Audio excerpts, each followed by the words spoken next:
વૃદ્ધાવસ્થા વટવૃક્ષની છાયા, સુરાસુરા સેવિત પાદ પંકજા, કરે વિરાજત કમનીય પુસ્તકા, વિદેશ્ચ પત્ની કમલાસન પ્રિયા, સરસ્વતી નૃત્યતુ વાચી મે સુધા. વસુદેવ સુતં દેવમ કંસચાણુર્મર્દનમ દેવકી પરમાનંદમ કૃષ્ણમ વંદે જગદ્ગુરુ. મુખં કરોતિ વાચાલમ પંગુલ્લંઘયતે ગિરિમ યત્કૃપાતમહં વંદે પરમાનંદમાતરમ.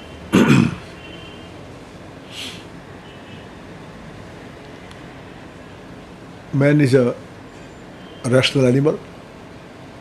Man is a social animal. મનુષ્ય બુદ્ધિમાન પ્રાણી છે અને મનુષ્ય સામાજિક પ્રાણી છે. આ વિશ્વ નિર્માણ કર્યા પછી માણસના વ્યક્તિગત જીવન અને સામાજિક જીવનની સુંદર વ્યવસ્થા નિર્માણ કરવામાં આવી છે. સમાજ જીવનને 4 ભાગમાં વહેંચી નાખ્યું: બ્રાહ્મણ, ક્ષત્રિય, વૈશ્ય, શૂદ્ર. આ એક ધર્મ છે, વર્ણાશ્રમ ધર્મ. વર્ણ ધર્મ ખાસ કરીને આજીવિકા માટે છે. પોતાની રોજીરોટી માણસને ક્યાંથી મળે તો બ્રાહ્મણ અધ્યયન અધ્યાપનનું કામ કરે, ક્ષત્રિય રાજકારણમાં જાય, રક્ષણનું કામ કરે, વૈશ્ય ખેતીવાડી, ગૌપાલન કાં તો વેપાર કરે, અને બાકીના બધા કામો શૂદ્રો સંભાળી લે. આ એક સરસ વ્યવસ્થા હતી. અને કોઈ પણ કાળનો સમાજ 4 ભાગમાં વહેંચ્યા, તમે નામ ગમે તે પાડો, પણ આ 4 કાયમ રહેવાના. તેવી જ રીતનું વ્યક્તિનું ઇન્ડિવિજ્યુઅલ જીવન છે, એના બી 4 ભાગ પાડી નાખ્યા: બ્રહ્મચર્યાશ્રમ, ગૃહસ્થાશ્રમ, વાનપ્રસ્થાશ્રમ, સંન્યાસાશ્રમ. પહેલી અવસ્થામાં વિદ્યા મેળવવાની. પ્રથમે નાર્જિતા વિદ્યા, દ્વિતીય નાર્જિતમ ધનમ, તૃતીય નાર્જિતા કીર્તિ, ચતુર્થે કિમ કરીષ્યતિ. જે માણસે પહેલી અવસ્થામાં વિદ્યા નહીં મેળવી, બીજી અવસ્થામાં ધન નહીં મેળવ્યું, ત્રીજી અવસ્થામાં સેવા કરીને કીર્તિ નહીં મેળવી, એ ચોથીમાં શું કરશે? તેથી બહુ સરસ ગોઠવણી આખી જીવનની કરી આવી કે માણસનું ક્યાંય સમય વેડફાય નહીં. કાલિદાસ લખે છે રઘુવંશમાં: શૈશવે ભ્રષ્ટ વિદ્યાનામ, યૌવને વિષયશીનામ, વાર્ધક્ય મુનિવૃત્તિનામ, યોગેનાંતે તનુત્યજા. શૈશવમાં વિદ્યાભ્યાસમાં જ મસ્ત રહે અને બીજું વિચારવાનું જ નહીં. જૂના કાળમાં વિદ્યાર્થી તપોવનમાં રહેતા એટલે કોઈ ડાયવર્ઝન નહીં. એને રેડિયો સાંભળવાનો નહીં, છાપા વાંચવાના નહીં, ટીવી જોવાનું નહીં, ભણવા સિવાય બીજી વાત જ નહીં, લગ્ન બિગનમાં જવાનું નહીં. એ ટોટલ કોન્સન્ટ્રેશનનો અભ્યાસમાં થઈ જાય એટલે જેટલો વિકાસ થવો જોઈએ એટલો થઈ જાય. કોઈ ઘરમાં મરણ બી થાય તો બી એ લોકો આવવાનું નહીં, કારણ કે ટાઈમ બગડે. લગ્નમાં જાય એટલે જવું છે 8 દિવસ મગજમાં એ રહે, 2-4 દિવસ લગ્નમાં કાઢે, પછી 8 દિવસ લગ્નને યાદ કરે. એટલે આખો એનું જે ખોરવાઈ જાય શિક્ષણની વ્યવસ્થા છે. એટલે બહુ જ રસના આપણી પાસે લોકો હતા. મરી જાય ઘરનું માણસ તો પણ એ નહીં આવે. 12-14 વર્ષે તપોવનમાંથી આવે ત્યારે 3 દિવસ બધા જે ગયા હતા એને યાદ કરીને એક ભેગું નાહી નાખે. એનો અર્થ અભ્યાસ સિવાય ક્યાંય એનું માઇન્ડ જાય નહીં, આવી એક વ્યવસ્થા હતી.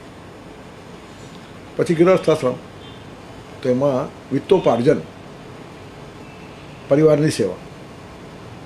એક વાત છે, માણસ ઉપર 3 ઋણ છે: એક ઋષિ ઋણ, એક પિતૃ ઋણ અને એક દેવ ઋણ. તો અભ્યાસ કરીને ઋષિઓના ઋણમાંથી મુક્ત થાય, કારણ કે આટલા શાસ્ત્રો ઋષિઓ લખ્યા કોઈ વાંચે જ નહીં તો. તેથી એક ઋણ છે, ત્યારે પ્રત્યેક માણસે અભ્યાસ કરવો જ જોઈએ. પછી પિતૃ ઋણ છે, એટલે વંશવૃદ્ધિ અને પરિવારનું સંગોપન, પરિવારનો યોગ્ય વિકાસ એ કરીને પિતૃ ઋણમાંથી મુક્ત થવાય.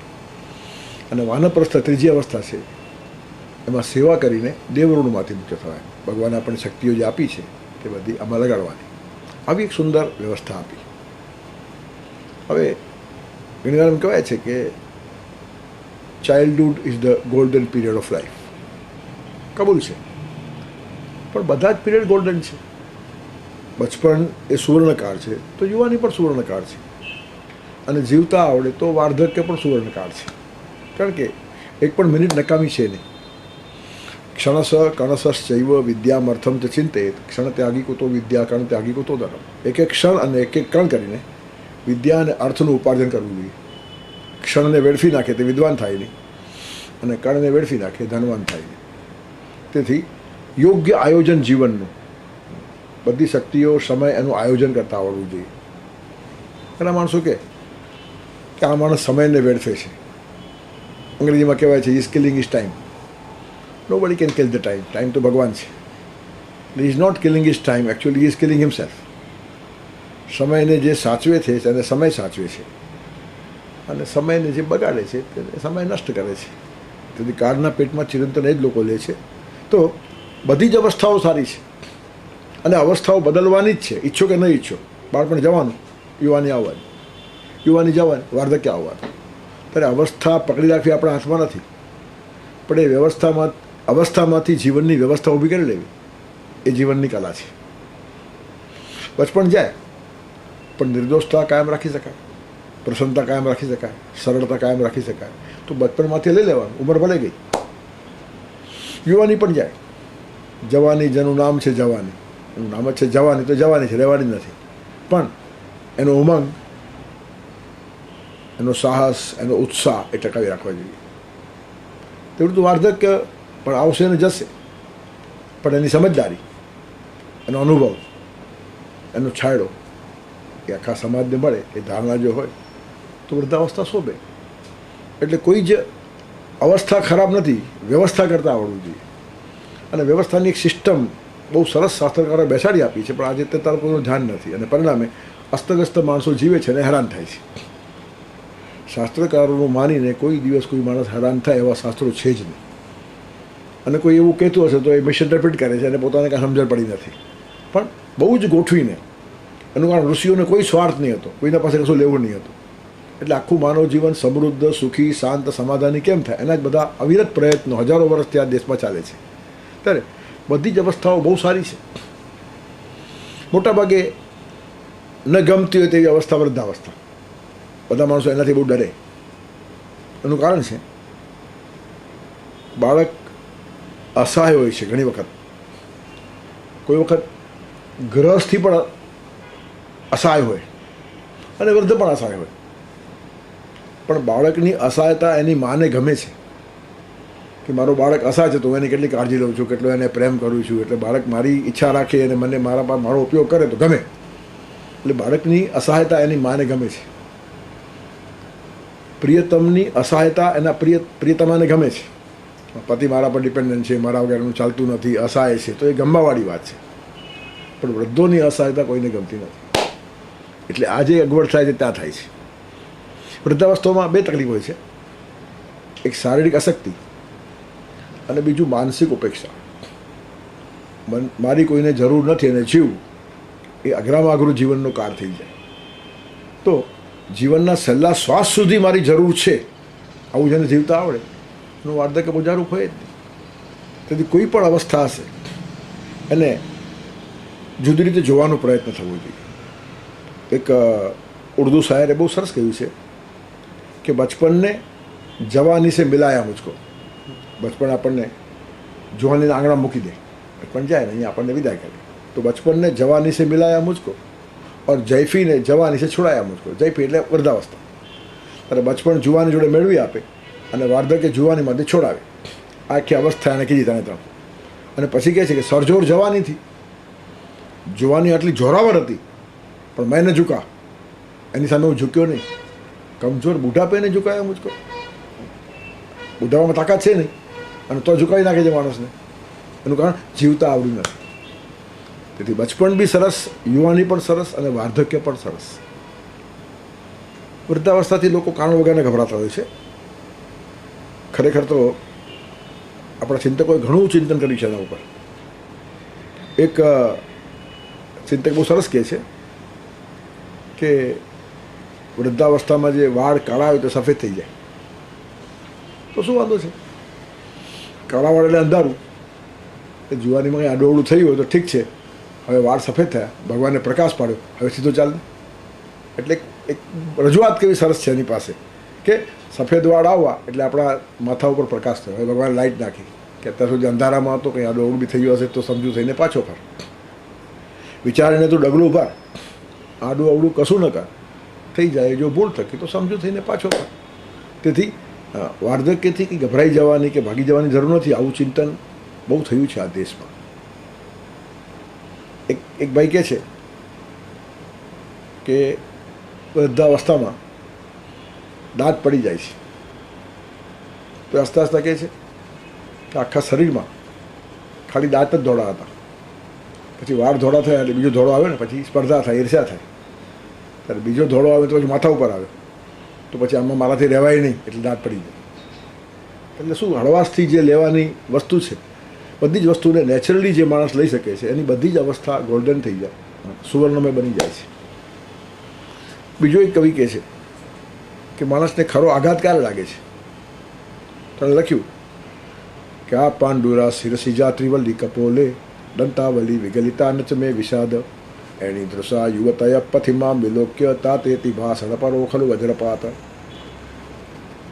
આ પાંડુરા શિરસિજા, શિરસિજા એટલે વાળ, શિરસિજા માથા પર ઉગે, એ પાંડુ એટલે સફેદ થઈ ગયા. આ પાંડુરા શિરસિજા ત્રિવલ્લી કપોલે, ગાળ ઉપર કરતલી પડી ગઈ, દંતાવલી વિગલિતા દાંત બધા ગળી ગયા, પડી ગયા, પણ મને વિષાદ થયો નહીં, નચે મેં વિષાદ. પણ તકલીફ ક્યારે થઈ? એની દૃશા યુવતય પથી મામ વિલોક્ય તાતેતિ ભાષણ પરો ખલું વજ્રપાત. એકવાર બસમાં પ્રવાસ કરતો હતો, ઉપર હેન્ડલ પકડ્યું હતું અને બસ એમ થાય, હું આમ જરા ઝોલા ખાતો હતો, તો કોલેજની 3-4 છોકરીઓ બેઠેલી, એમાંથી એક છોકરી ઊભી થઈ, કાકા તમે અહીંયા બેસી જાઓ. એ કાકા શબ્દ સામે મને આઘાત લાગ્યો. દાંત ગયાનો વાંધો નહીં, કરસલી પડ્યાનો વાંધો નહીં, વાળ ધોળા થયાનો વાંધો નહીં, પણ જુવાન છોકરીઓ આપણને કાકા કહે વાત પતી ગઈ. એટલે એ જીરવવાની તાકાત નથી. આપણે ગુજરાતી કવિ લખ્યું છે, કહું છું જવાનીને પાછી વળી જા, ઘરપણનું ઘર મારું આવી ગયું છે. દરેક અવસ્થા પણ દરેક વાત શોભતી હોય. 80 વર્ષનો માણસ અરબલા કરે તો શોભે નહીં. તેથી અવસ્થાનું ગૌરવ જાળવતા માણસને આવડતું નથી, અને એટલે માણસો અનવોન્ટેડ થાય છે. દરેક માણસ પોતાની અવસ્થાના ગૌરવ પ્રમાણે જીવતો હોય તો એ સરાહનીય છે, પ્રશસ્ત છે. કોઈ તકલીફ એને પણ થાય નહીં, બીજાને પણ થાય નહીં. તેથી વૃદ્ધાવસ્થા એ વટવૃક્ષની છાયા છે. કારણ કે વૃદ્ધ પાસે જીવનનો અનુભવ છે, જ્ઞાનનો પ્રકાશ છે. એ બીજાને હૂંફ આપી શકે, ઉષ્મા આપી શકે, પ્રેમ આપી શકે. અને આપણે ત્યાં કહેવાય છે કે ગારડા વગર ગાડા ચાલે નહીં. અને શાસ્ત્રોમાં ઉપદેશ પણ છે. મનુસ્મૃતિમાં લખ્યું છે, અભિવાદનશીલસ્ય નિત્યમ વૃદ્ધોપસેવિન ચત્વારી તસ્ય વર્ધન્તે આયુર્વિદ્યા યશો બલમ. અભિવાદનશીલસ્ય નિત્યમ વૃદ્ધોપસેવિન.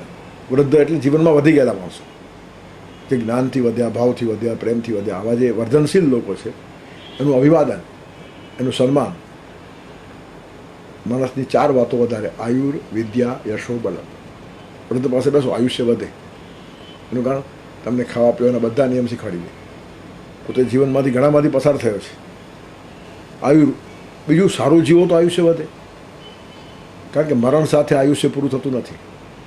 ત્યારે એવું કંઈ કરીને જાઓ કે લોકો 1000 વર્ષ યાદ કરે તો તમારું આયુષ્ય 1000 વર્ષ થઈ ગયું. તેથી આયુષ્ય વધે, વિદ્યા વધે, કારણ કે એ બધો જ્ઞાનનો નિચોડ તમને આપી દે. એને ધારો કે 5000 પુસ્તક વાંચ્યા તો એ તમને 50 પુસ્તકનો સાર 5 કલાકમાં આપી શકે. તેથી વિદ્યા વધે, યશ વધે.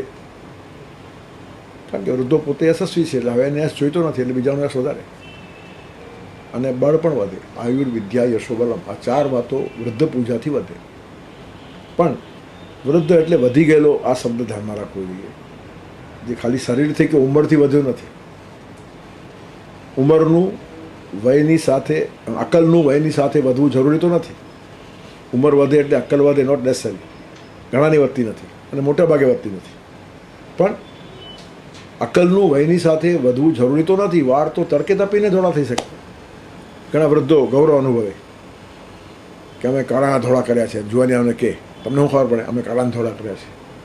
ત્યારે કેવું છે, કાળા નથી થયા છે અને હવે ગુપચુપ કાળા કરો છો તો અમને ખબર છે. તેથી ખાલી સફેદ વાળ થયા કે ઉંમર વધી ગઈ એનાથી વાર્ધક્ય આવતું નથી. અને બીજો એક શબ્દ પણ સરસ છે. વૃદ્ધને આપણે કહીએ છીએ ગરડો. જે ઘસાઈ જાય તે ગરડો થાય અને વધી જાય તે વૃદ્ધ થાય. ત્યારે સેવા કરીને જે ઘસાયો છે, કામ કરીને જે ઘસાયો છે અને અનુભવથી, પ્રેમથી, વિદ્યાથી જે વધ્યો છે, તે વધીને વૃદ્ધ થયો અને ઘસાઈને ગરડો થયો, એ પૂજનીય હોય. અને ગરડો શબ્દ મૂળ ક્યાંથી આવ્યો? તો ઘરનો વડો. તેથી ઘર વડો બોલતા બોલતા વા નીકળી ગયો અને ગરડો થઈ ગયો. ઘણા શબ્દો આવી રીતના ભ્રંશ થયા છે, વચ્ચે એકાદ દોડી જાય તો ઘર વડો પછી વ ગયું અને પછી એ ગરડો કહેવાય. પણ ગરડા શબ્દની પણ મજાક ઉડાવવા જેવી નથી. આપણે ઘસાઈ જઈને ગરડા પણ થવું છે અને વધી જઈને વૃદ્ધ પણ થવું છે. આ જેના જીવનમાં ધારણા હોય તે માણસનો વિકાસ અવશ્ય થાય. ત્યારે જીવનમાં આ બધી વાતો ધ્યાન રાખીને જાય એના માટે એક સરસ વ્યવસ્થા કરી નાખી, આખા સમાજની પણ કરી નાખી અને વ્યક્તિ જીવનની કરી. અને બંને વ્યવસ્થા બહુ સુંદર છે. આજે વર્ણ વ્યવસ્થા માટે ઘણા લોકોના જીવનમાં આડી અવળી ભ્રાંતિઓ છે, પણ આવું કંઈ છે નહીં. એક મોટી ભ્રાંતિ કહું તો શૂદ્રો એટલે ઝાડુવાળા, શૂદ્રો રસ્તા ઉપરના, શૂદ્રોને મદદ કરો, દલિતોને મદદ કરો. હવે લોકોને ખબર જ નથી. સૌથી શ્રીમંત વર્ગ શૂદ્ર હતો, એનાથી ગરીબ વૈશ્ય, એનાથી ગરીબ ક્ષત્રિય અને સૌથી ગરીબ બ્રાહ્મણ. આટામાં પાણી નાખીને છોકરાને દૂધ પાવાના દાડા બ્રાહ્મણના જ આવે, દ્રોણાચાર્યના. જો સાત્વિક બ્રાહ્મણ હોય તો હવે દૂધ ચલાવતો એનો સવાલ નથી. તેથી જે લોકો સાત્વિકતાથી જીવે છે, અયાચક વ્રત ધારે છે, ખાલી સેવા જ કરે છે, કશું ડિમાન્ડ કરતા ને સમાજ જાગૃત ન હતો, અઘરામાં અઘરું કામ એનું હોય. અને શ્રીમંતમાં શ્રીમંત વર્ગ શૂદ્ર છે ખબર નથી. અને શૂદ્ર મદદ સ્વીકારે નહીં, એ મદદ આપનારો વર્ગ છે. શંકરાચાર્ય સાંકર ભાષ્યમાં લખે છે, સૂચા દ્રવતી ઇતિ શૂદ્ર. બીજાનું દુઃખ જોઈને જેનું અંતઃકરણ પીગળી જાય અને મદદ કરવા દોડે એનું નામ શૂદ્ર. આપણું થાય છે શું કે રસ્તામાં એકાદ મોચી બૂટ ચપ્પલ સીવતો હોય તો એ શૂદ્ર લાગે આપણને, તો આ બાટાવાળો પણ છે. એકાદ લુહાર લોઢું ટીપતો હોય તો એ શૂદ્ર લાગે, તો ટિસ્કો શું છે, ટાટા આયર્ન સ્ટીલ. તો મદદ કરશો એને? ઉલટી એને હોસ્પિટલો ખોલી છે અને સ્કૂલો કોલેજો બનાવી છે. તેથી જેની પાસે આવું કંઈ સ્કિલ છે, શૂદ્ર સૌથી વધારે શોષણ સમાજનું કરી શકે. ડૉક્ટરો બધા શૂદ્ર છે, કારણ કે બ્રાહ્મણ નથી, ભણવાનું કામ કરતા નથી, ક્ષત્રિય પણ નથી, વૈશ્ય પણ નથી, તો એ શું છે? શૂદ્ર છે.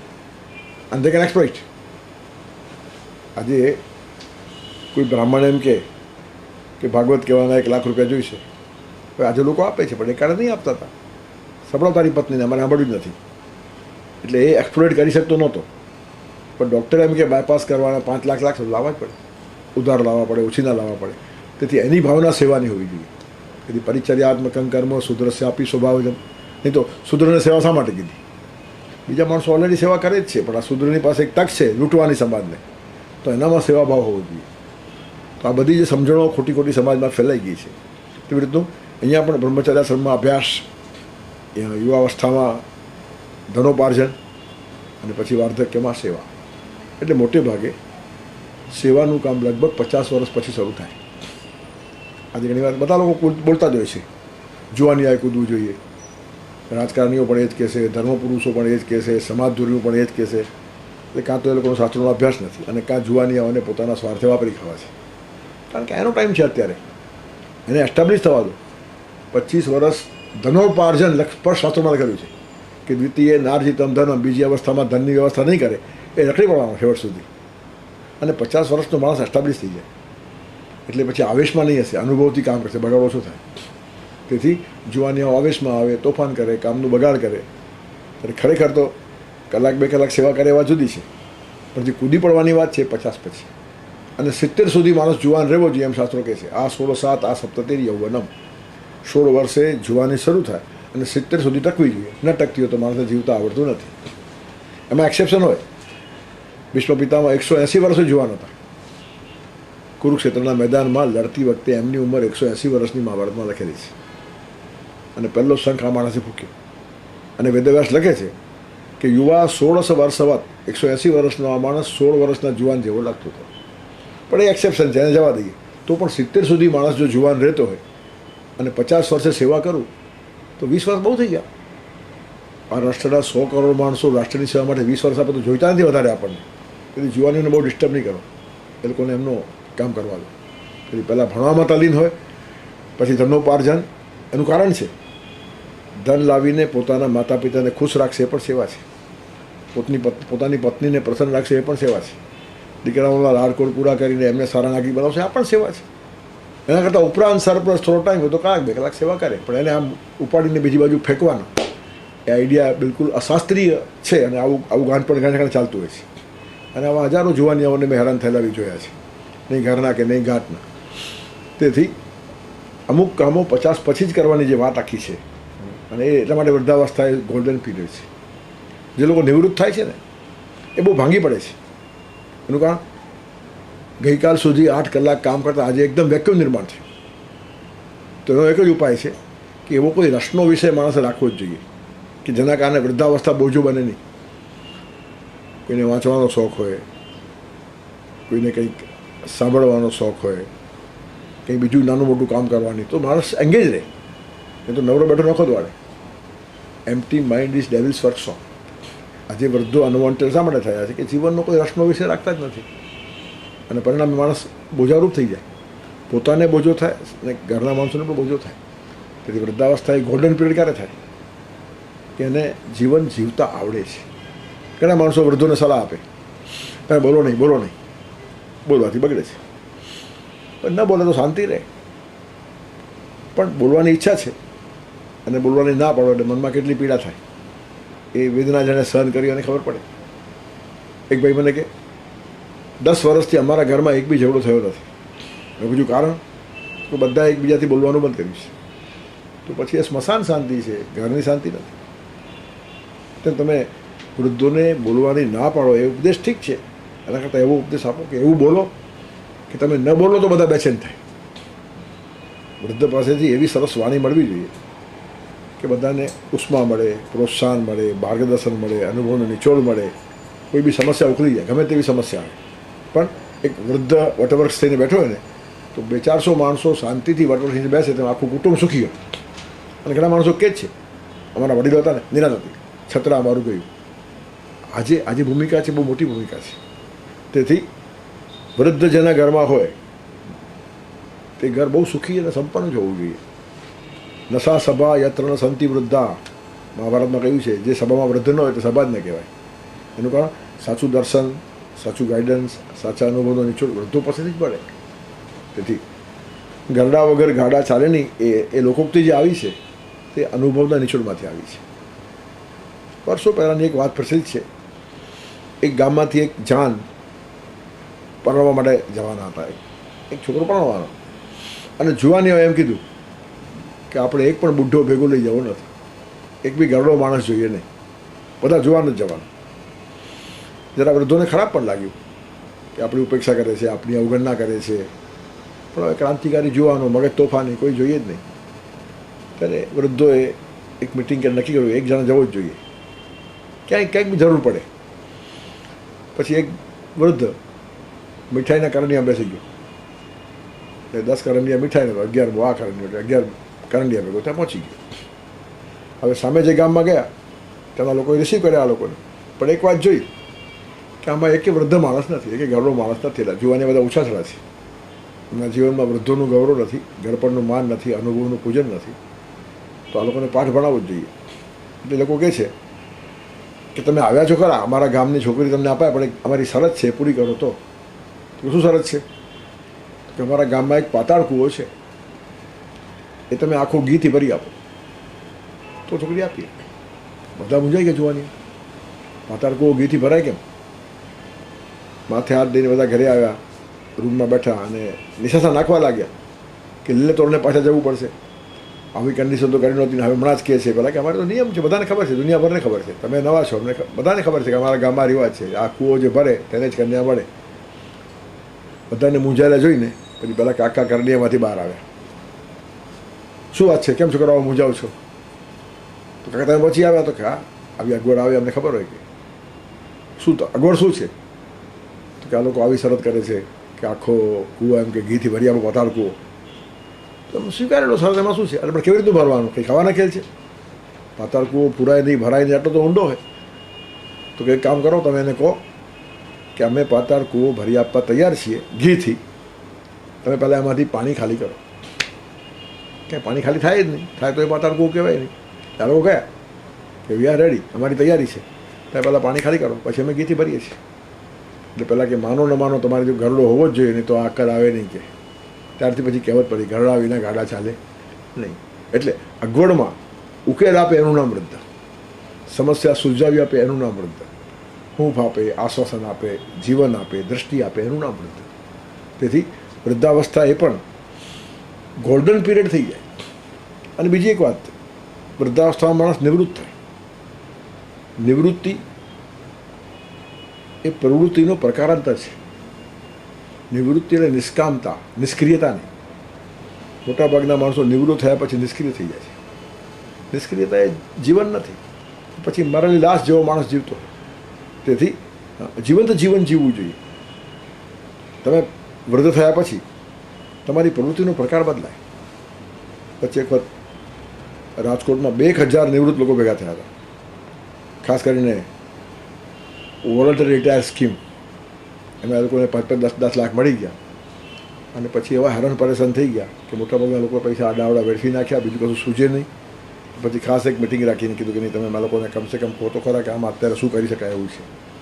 અને મેં કીધું તમે જ્યાં સુધી નોકરી ઉપર હતા ને ત્યાં સુધી યુ આર નોટ ફ્રી. કોઈ કે એ કરવું પડતું હતું. હવે એવો કાળ મળ્યો છે તમે જે ઈચ્છો તે કરી શકો. સ્વાતંત્ર્ય છે, નોકરીમાં પારતંત્ર છે. તેથી જે દિવસે નોકરી પૂરી થાય તે દિવસે ઉલટું માણસને ભગવાનનો આભાર માનવો જોઈએ કે મારી વ્યવસ્થા બધી થઈ ગઈ છે અને હવે મને જે ઈચ્છ્યું છું તે કરવાની તક મળી છે. એટલે આટલા રાઈટ સ્પિરિટમાં આ વૃદ્ધાવસ્થાને લેવી જોઈએ. તો નિવૃત્તિનો કાળ મનગમતી વાતો કરવા માટે મળેલો ટાઈમ છે. પહેલાં અણગમતી વાતો બી કરવી પડે. ત્યારે હવે તમને જે ગમે છે, જેમાં રસ છે, જે વિષયનો શોખ છે, એ બધા શોખ પૂરા થાય. કોઈને સંગીતનો શોખ હોય તો એ પૂરો થાય, ચિત્રકલાનો શોખ હોય તો એ પૂરો થાય, ફરવાનો શોખ હોય તો એ પૂરો થાય, વાંચવાનો શોખ હોય તો એ પૂરો થાય. તેથી દરેક તમારા શોખ પોષવા માટેનો પૂર્ણ ટાઈમ તમને મળ્યો છે.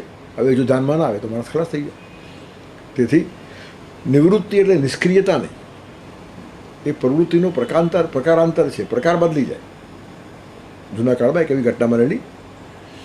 એક ગામમાં એક વૈદરાજ રહે, બહુ હોશિયાર માણસ, એટલો બધો જાણીતો, 200 માઇલમાં એની કીર્તિ. અને હોશિયાર એટલો બધો કે માણસની આંખ જોઈને રોગ કહી આપે, હાથ લગાડે જ નહીં, દૂર ઊભો રાખે, આંખ જોઈને નિદાન કરે, દવા આપી દે. એનું કારણ છે તનનો રોગ અને મનનો વિકાર આંખમાં દેખાય. કુશળ ડૉક્ટર હોય તો આંખમાંથી રોગ જોઈ લે, અને ચતુર સ્ત્રી હોય તો આંખમાંથી વિકાર ઓળખી લે કે આ માણસ સારો નથી. આ ભગવાને આપેલી બક્ષિસ છે. ત્યારે આ વૈદરાજનું બહુ નામ હતું. પછી 200 તો બીજો એક વૈદરાજ આવ્યો, એની પણ કીર્તિ બહુ, એની પ્રશંસા થવા લાગી. તો જૂના કાળમાં એક ટેવ હતી, બે વિદ્વાનો જો થાય ભેગા તો એકબીજાની પરીક્ષા કર્યા વગર રહે જ નહીં. કોઈ કે હું ન્યાયશાસ્ત્રી છું તો ન્યાયના પુરસ્કાર પૂછ્યા વગર રહે જ નહીં. પરિષ્કૃત કર, ફલાન સૂત્રો બોલ, આ બોલ, તે બોલ. એક આદત પડી ગયેલી કે પરીક્ષા કરવાની જ. આજના કોઈ ગ્રેજ્યુએટ એવું કરતા નથી, એમ કે બેઉને ખબર છે આપણને શું આવડે છે. પણ એક કાળે ગરદ ગાંઠે ને વિદ્યા પાઠે. માણસ એવર રેડી હોવો જોઈએ. આજે ઘણા માણસો કહે છે હું જ્યારે બીએમાં હતો ને ત્યારે શાકુંતલ ચાલતું હતું, તો હવે ક્યાં ગયું? શાકુંતલ લખીને તને ડિગ્રી મળી, હવે શાકુંતલ કહ્યું તો ડિગ્રી છોડી દે. તેથી જ્ઞાન કાયમ સાથે જીવનમાં રહેવું જોઈએ. ત્યારે આ વૈદ્યને એમ થયું કે 200 બીજો આવે છે, 200 લોકો એની પરીક્ષા કરવી જોઈએ. તેથી એક માણસને બોલાવ્યો અને કીધું પહેલાં વૈદ્યરાજને મળી આવો. કામ શું? કામ કહીને ખાલી મળી આવો અને પદયાત્રા કરવાની, 200 માઇલ ચાલતા જવાનું. ભલે મહિનો લાગી જાય, કંઈ વાંધો નહીં. થોડું ચાલવાનું. બસ મહિનો થાય, 1.5 મહિના થાય, 2 મહિના, ફિકર નહીં કરતો. ખર્ચો બધો મારા ઉપર, ખાવા પીવાનો ખર્ચો બધું હું આપીશ, પણ પગે ચાલીને જવાનું. તો ઠીક છે. કામ શું? કામ કંઈ નહીં, ખાલી મળી આવવાનું. કંઈ સૂચના? સૂચના એક છે, રસ્તામાં તને આરામ કરવો હોય કે સૂવું હોય તો આંબલીનું ઝાડ જોઈને સુવા. જ્યાં આંબલીનું ઝાડ આવે ત્યાં સુવા. બોલો ઓલ રાઈટ, ફરી આવું, મને શું વાંધો છે? મહિનો જવાનો, મહિનો આવવાનો, ભલે 2 મહિના થાય, ધીરે ધીરે જઈશ. આંબલીના ઝાડ નીચે સૂઈને ગયો. ત્યાં પહોંચ્યો, પેલા વૈદની ઘંટી મારી, પહેલાં બહારનું ખોલ્યું, અંદર આવે, બેસાડ્યા કે આગમનમ પ્રયોજનમ કેમ, તમારું આવવાનું પ્રયોજન શું? તો 200 માઇલ ઉપર એક વૈદ્ય છે, એને મોકલાવ્યો છે. એનું કામ શું છે? કામ કંઈ નહીં, મળી આવવાનું કહ્યું છે. આ સમજી ગયો કંઈક એમાં રહસ્ય છે.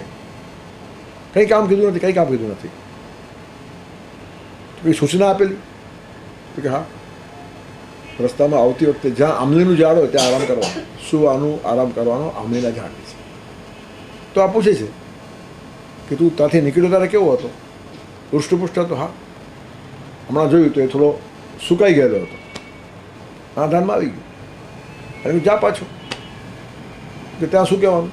કંઈ નહીં કહેવાનું. જેમ મને મળી ગયો તેમ ત્યાં પાછો પહોંચી જા. તો આ પણ સૂચના માગે છે કે શું સૂચના છે તમારા તરફથી? જેમ પહેલાં સૂચના આપી હતી ને તેમ તમારી સૂચના શું? તો બસ સૂચના આપી દઉં, બાકી કંઈ નહીં. ત્યાં સંદેશો કંઈ આપવાનો છે જ નહીં. સૂચના શું? તો કે આવતી વખતે તને આંબલીના ઝાડ નીચે સુવાનું કીધેલું, હવે ધ્યાન રાખજે, પાછો જાય છે તો જ્યાં જ્યાં લીમડાનું ઝાડ આવે ત્યાં સુવા. તો લીમડાના ઝાડ નીચે સૂતો પાછો અહીંયા આવ્યો, અહીંથી નીકળ્યો હતો તેવો જ પાછો આવ્યો. એટલે આંબલીના ઝાડ નીચે જે તંદુરસ્તી ગુમાવી, જે શક્તિ ગુમાવી, તે લીમડાના ઝાડ નીચે પાછી મળી. એટલે આ વૈદ્યરાજ કહે છે પેલો વૈદ પાસ થઈ ગયો, ડાયરેક્ટ કોન્ટેક્ટમાં આવ્યા વગર બંને એકબીજાને સમજી ગયા. આ વાત બહુ સમજવા જેવી છે કે 50 વર્ષ 60 વર્ષ સુધી બધા જ માણસો આંબલીના ઝાડની ચાલે છે. એમાં સ્વાર્થ હોય, મહેનત હોય, ચિંતા હોય, ટેન્શન હોય, હજાર વાતો હોય. પણ 50-60 પછી જે વળવાની વાત છે, તે વખતે લીમડાના ઝાડ નીચે માણસ જો જાય, એટલે પરમાર્થ છે, સેવા છે, ભક્તિ છે, પરમાત્મા છે, સત્સંગ છે, તો પાછો ભગવાન પાસે જાય ને ત્યારે જેવો હતો એવો થઈ જાય. એટલે ત્યાંથી નીકળ્યા આંબલીનું ઝાડ સંસાર છે અને લીમડાનું ઝાડ પરમાર્થ છે. આ જ વૃદ્ધાવસ્થાનું આખું રહસ્ય છે. નહીં તો એક સરખો માણસ ચાલે જ જાય છે. બચપણમાં કંઈ નહોતી ખબર, યૌવનમાં ગુમ્યો મધભર, વૃદ્ધાવસ્થા વળતી સફર, સમજુ થઈને પાછો ફર. પીડ્યા કંઈક જનો પામર, પાપતનોમાં રાખ્યો ડર, ક્ષમા યાચના સૌથી કર, સમજુ થઈને પાછો ફર. તેથી જીવન બદલવાની જે પ્રક્રિયા છે ને એ વાર્ધક્યમાં છે. તેથી બધાને સંદેશો આપે, ઉત્સાહ આપે, પ્રેમ આપે અને પોતાનું જીવન બદલે. કે આમલીનું ઝાડ ઘણું થઈ ગયું, પણ આ 80 વર્ષ સુધી આમલીનું ઝાડ છૂટતું નથી. એ જ માયા, એ જ મોહ, એ જ મમતા, એ જ પૈસો, એ જ દોડધામ, એ જ રાગદ્વેષ, એ જ ટાઠિયા કે તેમાંથી માણસ ઊંચો આવતો જ નથી. એનો અર્થ જીવનનો ગોલ્ડન પીરિયડ એને સાચવતા આવડ્યો નહીં. અને બધા સાચવતા નથી. આજે બાળપણ ખલાસ થયું છે, ગોલ્ડન પીરિયડ ભલે કહીએ પણ બિચારા એકદમ ખતમ થઈ જાય છે. ઓવરબર્ડનથી બધા બાળકો કરમાઈ જાય છે. ખીલ્યા પહેલાં પુષ્પ કરમાઈ જાય એવી હાલત એ લોકોની છે. જુવાનિયાઓ બેફામ થયા છે, સ્વાતંત્ર્ય ખબર નથી, સ્વચ્છંદ થયા છે. એક વખત વૃદ્ધો અને યુવાનો બંને ભેગા થવાના હતા અને બંનેને કંઈ મેસેજ આપવાનો હતો. એ 2 દિવસ રાખ્યા. જુવાનની વાત ત્યારે બધા હાજર, વૃદ્ધોની વાત ત્યારે જુવાન, બધા હાજર ટોટલ. અને વિષય મેં આવો આપ્યો, યૌવનની પાંખે, વૃદ્ધત્વની આંખે. યૌવન પાસે પાંખ છે તો વૃદ્ધો પાસે આંખ છે. યુવાન પાસે પાંખ છે પણ આંખ નથી એટલે ભટકાયા કરે, અને વૃદ્ધો પાસે આંખ આવે ત્યારે પાંખ ચાલી ગઈ લાચાર થઈને જોયા કરે. આ 2 ભાગમાં આખો સમાજ વહેંચાયો છે, એટલે વિકાસ થતો જ નથી. ત્યારે જ્યારે એની પાસે પાંખ છે ત્યારે એને આંખ આપી દેવું એ અક્કલ નેતાઓમાં હોવી જોઈએ. તેથી યુવાનોને પણ એક દ્રષ્ટિ મળવી જોઈએ જીવનની. તો આંખ અને પાંખનો સમન્વય થાય, હોશ અને જોશનો સમન્વય થાય, આવેશ અને અનુભવનો સમન્વય થાય, અને તો આખો સમાજ વિકસે. તેથી પ્રવૃત્તિ બદલતી જાય એ જ વિકાસની વાત છે. અને તો તમારું વાર્ધક્ય તમને કોઈ દિવસ બોજારૂપ થાય નહીં, નડે પણ. બીજો પણ એક પ્રસંગ વર્ષો પહેલાં વાંચેલો. એક સંન્યાસી મહારાજ હતા, બહુ તેજસ્વી, બહુ પ્રભાવી, સારા વ્યાખ્યાનો આપે, સમાજની જાગૃતિનું એમનું કામ. આખો દિવસ આમાં અટવાયેલા હોય તો એક રસોઈયો મહારાજ એમની પાસે રહેતો અને બધી એમની સેવા કરે, બધું ખાવાનું સરસ બનાવી આપે, એમને ખવડાવે અને આનંદ માણે. ઘણા માણસો મહાત્માજીને મળવા આવે ત્યારે રસોઈ બનાવતા કંઈ ગણગણતો હોય. એ લોકો પૂછે કે રસોઈમાં કોણ છે? તો કે અમારો રસોઈયો છે, જરા ગણગણે છે અને શોખ છે. તો રસોઈયો ગણગણે છે એમ બધાને કહેતા. પણ ધ્યાનથી સ્વામીજીએ સાંભળ્યું નહોતું. એકવાર સ્વામીજી એકલા બેઠેલા અને આ માણસ રસોડામાં ગણગણતો હતો. બહુ ધ્યાનથી સાંભળ્યું તો સ્વામીજીને એમ થયું ગણગણતો નથી, બહુ સરસ ગાય છે અને ઈશ્વરી કંઠ છે, બક્ષિસ મળી છે, પણ કોઈએ ધ્યાન આપ્યું નથી. જો ધ્યાન આપીએ તો આ માણસ ઘણો આગળ વધે. કે તેના ભાગ્ય સારા હશે. તો સંન્યાસી મહારાજે એના માટે સંગીતના ટ્યુશનની વ્યવસ્થા કરી અને સંગીતની તાલીમ આપી. પછી બીજા ક્લાસ ભર્યા, પછી એના કાર્યક્રમ થવા લાગ્યા, નેશનલ થવા લાગ્યા, પછી ઇન્ટરનેશનલ થવા લાગ્યા અને લાખો રૂપિયા થઈ ગયા એની પાસે. 12-14 વર્ષ પછી પાછો એક દિવસ સ્વામીજી પાસે આવ્યો, પગે લાગ્યો, તમારો વિકાસ કર્યો, તમે ધ્યાન નહીં આપ્યું તો આજે આટલો મારો વિકાસ થતે નહીં એમ કે. તો આઈ એમ વેરી ગ્રેટફુલ, તમારા માટે મને બહુ આભારની લાગણી છે. અને આજે મને મન થાય છે કે વર્ષો પહેલાં તમને હું રસોઈ રાંધીને જમાડતો હતો તેમ આજે પાછો જમાડો. ઠીક છે, ઇટ્સ ઓલ રાઈટ. એ અંદર ગયો અને રસોઈ બનાવવા લાગ્યો અને ભેગું ગાવા લાગ્યો ટેવ મુજબ. અને હવે જે માણસો આવ્યા અને પૂછવા લાગ્યા રસોડામાં કોણ છે, તો વર્ષો પહેલાં કીધેલું રસોઈઓ ગણગણે છે. આજે કીધું વિશ્વ પ્રસિદ્ધ ગાયક રસોઈ બનાવે છે. તે વખતે રસોઈ મુખ્ય હતી, ગીત ગૌણ હતું. આજે રસોઈ ગૌણ છે, ગીત મુખ્ય છે. આ કરતાં આવડવું જોઈએ. 50-60 સુધી રસોઈ મુખ્ય એટલે આજીવિકા મુખ્ય, સંસાર મુખ્ય, સ્વાર્થ મુખ્ય, વિત્તોપાર્જન મુખ્ય, પણ પછી ગીત મુખ્ય. ગીત અને રિલેક્સેશન. નોકરીની ટેન્શન. જે માણસ સર્વિસ કરતો હોય કે જે સ્વાર્થની વાતો કરતો હોય એ ટેન્શનમાં રહેવાનો છે. તેથી ગીત ગાવાની અવસ્થા એટલે વૃદ્ધાવસ્થા. હવે આટલો જો હળવો માણસ જીવી શકતો હોય તો પછી એને ગોલ્ડન પીરિયડ કેમ ન કહેવાય? અને આવા માણસનું એક સરસ વર્ણન નિરંજન ભગતે કર્યું છે કે હું તો બસ ફરવા આવ્યો છું. હું કહે કે કામ તમારું કે મારું કરવા આવ્યો છું, તો બસ ફરવા આવ્યો છું. અને ફરવા આવે તે માણસો ઘણું કરી જાય, કરનારા કંઈ કરતા નથી. કરનારા ઉલટા એકબીજા નડતા હોય છે. પણ જે હળવો થઈને ફરતો હોય ને કોઈ નડતો જ નથી. પવન છે જો કોઈ ફર્યા કરે છે, કોઈ નડે નહીં. કોઈ બંધન પવન સ્વીકારે નહીં, પણ જીવન આપ્યા વગર એ નહીં. તેમ સ્વતંત્ર માણસો ફરતા હોય પણ જ્યાં જાય ત્યાં જીવન આપવાનું જ કામ કરે. એટલે પવન જેવી એમની નિષ્ઠા આખી હોય. ગગને વ્યર્થી છે મસ્ત તું હવા, તો એ હવાની જેમ ફરતા હોય પણ હવા જેમ બધાને જીવન આપે તેમ જીવન આપતા હોય. તેથી હું તો બસ ફરવા આવ્યો છું. હું ક્યાં કે કામ તમારું કે મારા કરવા આવ્યો છું. પછી કે અહીં પથ પરસી મધુર હવા ને ચહેરા ચમકે નવા નવા, રે ચૌન પાછું ઘેર જવા, ડગ સાત સુખે ભરવા, અહીં સ્વપ્નમાં અહીં સરવા આવ્યો છું. તો બસ ફરવા આવ્યો છું. 7 ડગલાવી સાથે ચાલો ને તો મૈત્રી થઈ જાય. સ્નેહ થકી મૈત્રી બંધાતી 40 પગલાં સાથ, સ્નેહ શૂન્ય છે સાવ નકામું જીવનનો સંગાત, કહું છું અજબ અનોખી વાત, જન જાગે તો સવાર નહીં તો ઓરંદારી રાત. તેથી બધાનો મિત્ર બનીને માણસ ફરતો હોય. અને છેલ્લે કહે છે જાદુ એવો જાય જડી, અને ચાહી શકું 2-4 ઘડી, અને ગાઈ શકું 2-4 કડી, તો ગીત પ્રેમનું આ પૃથ્વીના કર્ણપટે ધરવા આવ્યો છું. તો બસ ફરવા આવ્યો છું. ક્યાં એક કામ તમારું કરવા આવ્યો છું. તેથી ગીત ગાતા ગાતા માણસો જાય, બહુ રિલેક્સ હોય. એક પણ ઋષિ આપણને ટેન્શનવાળો મળશે નહીં, એક પણ આચાર્ય ટેન્શનવાળો મળશે નહીં. મોટા માણસો બીજાનું ટેન્શન ઓછું કરે તો ટેન્શન એને પોતાને ક્યાંથી હોય? પોતે ટેન્શનમાં હોય તો બીજાનું ટેન્શન ઓછું કેમ કરે? આજે ઘણીવાર એવું આપણને સાંભળવા મળે, બહુ મોટા માણસ આવવાના છે, બહુ ધ્યાન રાખવી પડે, બધા ટેન્શનમાં. બાપજી પધારશે, બાપજી પધારશે, બધું તો ઊંચા નીચા થતા હોય, બધા એવા ડરતા હોય ને એવા ગભરાતા હોય. મોટા માણસ છે ને અમારે સાચવવા જોઈએ? મને નવાઈ લાગે. મોટા માણસોને સાચવવા જોઈએ કે મોટા માણસો બધાને સાચવે? આખી ઉલટી ગંગા વહે છે. કોઈ પણ મોટો માણસ, મોટો એટલે કહેવાતો મોટો હોય તો એ બોજો ભરે જ નહીં, હળવો ફૂલ જેવો હોય. કોઈના પર જેનો બોજો ન હોય એ મોટો માણસ. હળવાશથી જીવે અને મોકળાશથી જીવવા દે બધાને મોટો માણસ. ત્યારે જેના આવવાથી વાતાવરણમાં ટેન્શન નિર્માણ થાય, ગંભીરતા નિર્માણ થાય, ભય નિર્માણ થાય, તે સોકોલ્ડ મોટો માણસ છે, ખરેખર મોટો નથી. કૃષ્ણ ભગવાન મોટા હતા, કોને સાચવ્યા એમને? એમણે ગાયોને સાચવી, ગોપીઓને સાચવી, ગોવાળોને સાચવ્યા, આખા વ્રજને સાચવ્યું, સુદામાને સાચવ્યા, દ્રૌપદીને સાચવી, અર્જુનને સાચવ્યો. સાચવવાનું જ કામ કર્યું છે. મને સાચવો એમ કોઈ દિવસ કીધું જ નથી. તેથી મોટા માણસો હળવા ફૂલ જેવા, અને વૃદ્ધો ભલે ખાલી ઉંમરથી મોટા હોય તો પણ હળવા ફૂલ જેવા હોવા જોઈએ. એનો બોજો કોઈના ઉપર થતો નથી. તેથી મોકળાશથી જીવવું, રિલેક્સ થઈને જીવવું. જરા હસતા રમતા જીવો, જગત બદલાઈ જશે. સીધે બહાર લઈ ફરશો, જીવન કરવાઈ જશે.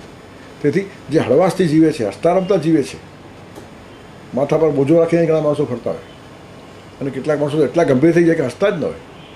આપણે આશ્ચર્ય થાય, કેમ જાણે શેષ નાગે પોતાનો ભાર એને આપ્યો હોય. માથા ઉપર પૃથ્વી હોય ને અને હસે તો પડી જાય તો આપણને કહેવાનું મન થાય કે તારો હસવાનો ચાર્જ હું આપણો હસતો ખરો. હરિને દવે એક પંક્તિમાં લખેલું કે સાજન થોડો મીઠો લાગે, હોઠ મલકે, જેનો હોઠ મલકે ને તો એ મીઠો લાગે. હા, હોઠ મલકે તો મોટી મહેરબાની, એટલે હશે તો મહેરબાની કહેવાય. ઓન ધ કોન્ટ્રી નેચરલી માણસ હસતો હોવો જોઈએ, પણ એ આખી જીવનની કલા આવડતી હોય તો. તેથી બચપન જેણે ખીલવ્યું, યૌવાની જેણે માણી, વૃદ્ધાવસ્થાને જેણે શોભાવ્યું, એનું સ્મિત પણ, એના પર પરમાત્માની ઝલક મળે. એ માણસોનો ચહેરો જ જુદો હોય, એની વાણી જ જુદી હોય. આત્મ સાક્ષાત જેને થયો હોય ને એનો કોઈ પરિચય નથી, ઉલટું ઊંધું છે. જે કોઈ માણસ એમ કહે કે હું આત્મજ્ઞાની છું તે નથી જેમ સમજી લો, એમ શાસ્ત્રોમાં લખેલું છે. યાજ્ઞવલ્ક જનકની સભામાં હાજર હતા અને જનકે એક એલાન કર્યું કે 1000 ગાયો ઊભી છે અને બધાના શિંગડા સોનેથી મઢવામાં આવ્યા છે. જે માણસ બ્રહ્મજ્ઞાની હોય, આત્મજ્ઞાની હોય તે આ ગાય લઈ જાય. એકે માણસ ઊભો થયો ને, એનું કારણ જે માણસ ઊભો થઈને એમ કે હું આત્મજ્ઞાની છું તે નથી જેમ નક્કી થઈ જાય. એટલે આવી અગવડ ઊભી થઈ. યાજ્ઞવલ્કે ઊભા થયા અને પોતાના શિષ્યને કીધું કે આ ગાયો લઈ જાય ને આપણા આશ્રમમાં બાંધી દે. ત્યારે જનક પૂછે છે તમે આત્મજ્ઞાની છો? ત્યારે તમે સમજી લો, એકી કહેવાની ચીજ નથી. એટલે એની વાણીમાં જ એક ઝલક હોય, એક ચેતના હોય. તેથી આખો માણસ જુદો હોય. જે કોઈ સમજીને જીવન જીવે છે તેના ચહેરે અનોખી ચમક છે. શાસ્ત્રો સાકાર બનતા જીવનમાં વાણીમાં અહીં પ્રભુની ઝલક છે. ત્યારે કહેવાનું તાત્પર્ય શું છે કે સમજદારીપૂર્વક જે જીવે છે તે આત્મજ્ઞાની હું થયો છું એ કહેવાનો વિષય નથી. એ દેખાય. એ માણસની આખી જીવન પ્રક્રિયા જેવી રીતની હોય. એનો ચહેરો તેજસ્વી હોય, એનું મુખ બલકતું હોય, એની આંખોમાં અમી દ્રષ્ટિ હોય, એની વાણીમાં ઈશ્વરનું વરદાન હોય. આ બધા જ મળતા સંકેતો છે. અને સંકેત પરથી જ આ લોકો ઓળખાય. બાકી એને ઓળખાવાની હોશ પણ નથી. જેને ઓળખાવાની હોશ છે તે ઓળખવા જેવા હોતા જ નથી. અને ઓળખવા જેવા હોય છે એને હોશ નથી. એટલે માણસો અટવાય છે. હું ઘણી વાર કહું છું, કલકત્તા ગયો હતો આજથી 15-20 વર્ષ પહેલાં. 300-400 માણસ સાંભળવા આવે. ત્યાંના એક પત્રકારે મને કીધું, તમે આટલું સરસ બોલો છો ને 300-400 માણસો છે. તો મને કંઈ માણસોની મને પડી 3-4 માણસ મને ચાલે, મને કંઈ નથી. એક વાત પહોંચે છે સમાજમાં, બસ. નહીં પણ મારું કયું માનો તો હમણાં 3-4 હજાર થઈ જાય. પણ મારે કરવા નથી. પણ તારી પાસે એવું કયું જાદુ છે જાણવાની ઈચ્છા કરે. અને કંઈ નહીં, જરા ખેસ બેસ રાખો તો આમ લાગે કે સંત જેવા મહાત્મા જેવા આવે. તમે આમ લાગે જવામાં તો કોણ આવે? એટલે સંત જેવા લાગવા જોઈએ હોય, એનું મહત્ત્વ નથી. મેં કીધું આ 300ના 3 થાય તો મને વાંધો નથી, પણ મારા કેસને મારા ખેસને વેશને જોવા આવ્યો માણસ નહીં, સાંભળવા આવ્યો માણસ જોઈએ છે. તેથી જેણે ખરું જીવન જીવ્યું છે ને એને પછી આ દંભમાં, દેખાવમાં, અટપટામાં રસ લેતો નથી. એટલે જેટલો માણસ મોકળો, જેટલો માણસ હળવો, જેટલો માણસ રિલેક્સ, એટલો માણસ મોટો. ત્યારે વૃદ્ધાવસ્થા પાસે આ હોવું જોઈએ. કોઈ પણ વૃદ્ધ માણસ હોય કોઈ હળવો હોવો જ જોઈએ, રિલેક્સ હોવો જ જોઈએ. એનું કારણ એટલા બધા અનુભવમાંથી પસાર થયો છે, એટલી બધી સિચ્યુએશન જોઈ છે, એટલું બધું એણે પચાવ્યું છે કે જેના કારણે એની પાસે હળવાશ હોય. એટલે એક વટવૃક્ષ જો ઊભું હોય ને તો 400-500 માણસ શાંતિથી નીચે બેસે આરામથી. તેમ એકાદ વૃદ્ધ પરિવારમાં હોય તો બધાને શાંતિ, સંતોષ, સમાધાન, આનંદ મળવો જોઈએ. અને એની વાણીમાં એટલી મધુરતા હોય, એટલું ગાઈડન્સ હોય કે ન બોલે તો માણસ બેચેન થાય. તો ઘણી વાર ઊંધું હોય છે, એ બોલે એટલે માણસો બેચેન થાય. કારણ કે કારણ વગરનું બોલે છે, સમજદારનું બોલવું જોઈએ. તેથી વિકાસ જો થઈ જાય તો વૃદ્ધાવસ્થા છે ને એ પણ ગોલ્ડન પીરિયડ છે. એટલે આ બધી જીવનની અવસ્થાઓ છે. દેહિનોસ્મિન યથા દેહે કૌમારમ યૌવનમ જરા તથા દેહાંતર પ્રાપ્તિ ધીરજ તત્ર ન બોયતી. જેમાં શરીરમાં કૌમારમ બાલ્યાવસ્થા, યૌવનમ યુવાની, જરા વૃદ્ધાવસ્થા, એ 3 અવસ્થાઓ છે ને તે મૃત્યુ પણ ચોથી અવસ્થા જ છે. 3 અવસ્થાઓ જેણે સારી રીતે જીવી હોય એને મૃત્યુ ચોથી અવસ્થા જ લાગે છે. અને મૃત્યુમાં આટલો જ ફરક છે કે એની બધી અવસ્થાઓનું પરિવર્તન આપણને ખબર પડે છે. ત્યાં આખું રૂપાંતર થઈ જાય છે. આપણે બાળપણમાંથી યુવાન થયા તે આપણને યાદ છે, યુવાનમાંથી વૃદ્ધ થયા તે પણ યાદ છે. અને વૃદ્ધાવસ્થામાં કહીએ પણ છીએ આ મારો બચપણનો ફોટો, સાવ ચડી આવડી પહેરીને આટલું જબલું કરી બેઠો તો મારો ફોટો છે, એમ કે એનું કારણ ઓળખાણ છે. પણ મરી ગયા પછી રૂપાંતર થાય પછી ખબર પડતી નથી, એટલે એનો વધારે ત્રાસ થાય છે. પણ બધી જ અવસ્થાઓ સારી જીવી હોય તો ગીતા એમ કહે છે કે એને આ ચોથી અવસ્થા લાગશે મૃત્યુ. તેથી વૃદ્ધો મૃત્યુથી ગભરાતા જ ન હોય, ઉલટાનો બીજાનો મૃત્યુનો ભય પણ કાઢી નાખે. એની પાસે બેઠા પછી મૃત્યુનો ભય રહે જ નહીં. આટલું સાર્થકતાથી જીવ્યા હોય. હું ઘણીવાર કહું છું કે માણસની આ કલ્પના હોવી જોઈએ, જીવનનો કંટાળો નહીં. જેમ મરણનો ભય નહીં તેમ જીવનનો કંટાળો નહીં. ઘણા માણસો કે ભગવાન હવે તો મોત જલ્દી આપ, એ સારું નથી. હવે તો ડર નથી, પણ માગવું પણ ન જોઈએ. એનું કારણ મૃત્યુની માગણી એટલે જીવનનો કંટાળો. તેથી સાર્થક જીવન કોને કહેવાય કે બધું જ મારું કામ હું રોજ કરું છું, કંઈ પેન્ડિંગ રાખતો જ નથી. એટલે આજે જવું પડે તો મને કંઈ થવાનું છે નહીં. આજે જવું પડે આઈ એમ રેડી. અને તારે 100 વર્ષ રાખવા હોય તો મારે જવાની ઉતાવળ પણ નથી. આમ જે માણસ કહી શકતો એને જીવતા આવડે છે. એ તો માણસો આપણા થઈ જાય, હવે ટાઈમ બહુ ઓછો રહ્યો, હવે શું થશે, હવે કંઈ થશે નહીં, આમ છે તેમ છે. તેથી એ આપણો ફાફડો થઈ જાય એ પણ બરાબર નહીં, મરવા માટે ઉતાવળો થાય એ પણ બરાબર નહીં. તેથી જેને મૃત્યુનો ભય પણ નથી અને જીવનનો કંટાળો પણ નથી, આવું જે જીવન છે ને એ સાર્થક જીવન છે. અને એ બધી અવસ્થાઓમાંથી આ મેળવી લેવું જોઈએ. વ્યક્તિ જીવનના જે ભાગ પાડી નાખ્યા, બ્રહ્મચર્ય, ગ્રહસ્થ, વાનપ્રસ્થ, સંન્યસ્ત, એમાં આ બધી દ્રષ્ટિઓ આપેલી છે. અને એ પ્રમાણે વિકસ્યો હોય તો એનું જીવન પણ નેચરલ અને મૃત્યુ પણ નેચરલ. જીવન એટલે ભગવાન મને મળવા આવે, મૃત્યુ એટલે હું એને મળવા જાઉં છું. આટલી એક સામાન્ય કલ્પના એના મગજમાં સ્થિર થઈ જાય. તેથી વૃદ્ધાવસ્થા એક સરસ મજાની અવસ્થા છે. જેટલું મૂલ્ય બાલ્યાવસ્થાનું છે, જેટલું મૂલ્ય યુવાવસ્થાનું છે, એટલું જ મૂલ્ય વૃદ્ધાવસ્થાનું છે. ભલે આપણે કોઈ પીરિયડને ગોલ્ડન પીરિયડ કહીએ, પણ ભગવાને આખું જીવન જ ગોલ્ડન આપ્યું છે. એક પણ પળ સુવર્ણમય શા માટે ન હોય?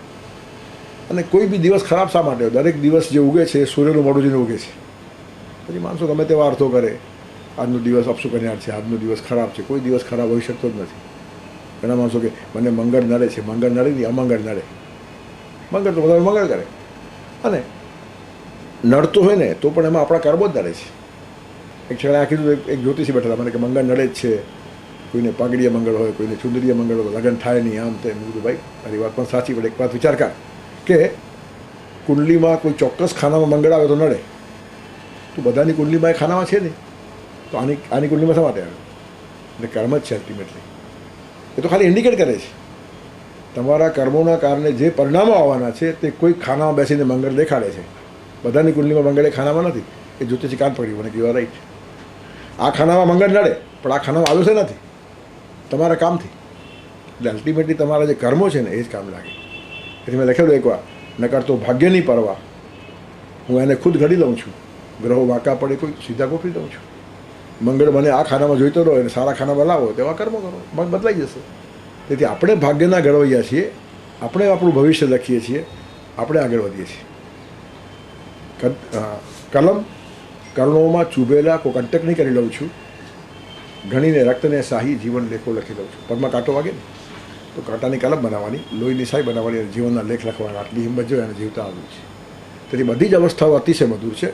શૈશવ ખીલવશું, યૌવનને માણશું, વૃદ્ધાવસ્થાને શોભાવશું રે, જીવનને સુંદર બનાવશું. ત્યારે બધી અવસ્થાઓમાં સરસ વ્યવસ્થા ગોઠવીને આખું જીવન ભગવાને જેવું આપ્યું છે એવું પાછું આપણે એને અર્પણ કરીએ. જેમ કબીરજી કહે છે ને કે જ્યો કી ત્યો ધરી દીની ચાદરિયા. ભગવાને આપેલી ચાદરમાં કબીરજી એક પણ ડાઘ પાડ્યો નહીં, જેવી હતી એવી પાછી આપી દીધી. આટલું જો ભગવાનને કહી શકીએ તો આપણને બધી અવસ્થાઓ જીવતા આવડી છે એમ માનો વાંધો નથી. અસ્તુ સર્વેત્ર સુખિનઃ સંતુ, સર્વે સંતુ નિરામયા, સર્વે ભદ્રાણિ પશ્યન્તુ, મા કશ્ચિદ દુઃખમ.